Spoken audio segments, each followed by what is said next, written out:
Hello বন্ধুরা, আসসালামু আলাইকুম। আশা করি আপনারা সকলে অনেক ভালো আছেন, আমিও ভালো আছি। আজকে আমি যে ভিডিওটি নিয়ে কথা বলতে যাচ্ছি, আপনারা হয়তো আমার ভিডিও থাম্বনেল দেখে অনেকেই বুঝতে পেরেছেন। তো বন্ধুরা, যারা বারবার নগদ নাম্বারে ভুল করে টাকা পাঠাচ্ছেন, তো আমি একটি এর আগে ভিডিও তৈরি করেছিলাম যে যারা ভুল নাম্বারে টাকা পাঠাইছেন বা তাদের টাকাগুলো কিভাবে ফেরত আসবে।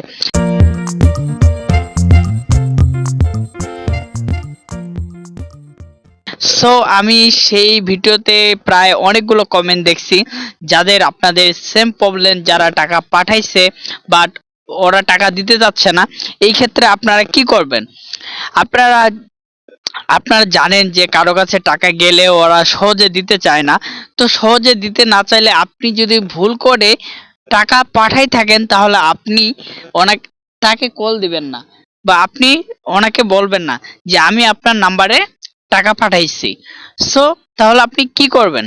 তো বন্ধুরা, আপনি গুগলে এখানে সার্চ করেন, দেখেন আমি আপনাদেরকে একটু দেখানোর চেষ্টা করতেছি নগদের যে হেল্পলাইন নাম্বারগুলো রয়েছে।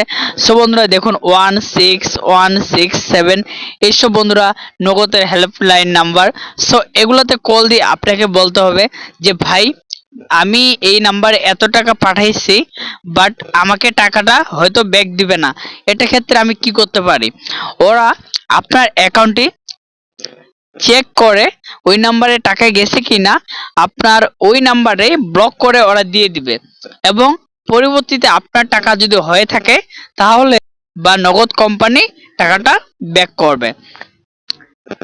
সো আপনি ভুল নাম্বারে যখন অ্যাকচুয়ালি টাকা দিয়েই দিবেন, সো আপনি ওনাকে ডিস্টার্ব করবেন না। আপনার এমনও হয়, দেখা যায় যে কারো ফোনে টাকা ঢুকছে, ওরা মেসেজ চেক করে না, আর আপনি বললে উনি তখন মেসেজ চেক করবে, বুঝতে পারবে, তখন টাকাটা তুলে নিলে কিন্তু আর এটা সম্ভব না। সো বন্ধুরা, আপনি তাদেরকে কল না দিয়ে, যেই নাম্বারে টাকা দিবেন ওই নাম্বারে কল না দিয়ে আপনি হেল্পলাইনে একটি অভিযোগ তৈরি করবেন। সো অভিযোগ তৈরি করলেই কিন্তু টাকাটা ওরা বন্ধ করে দিবে।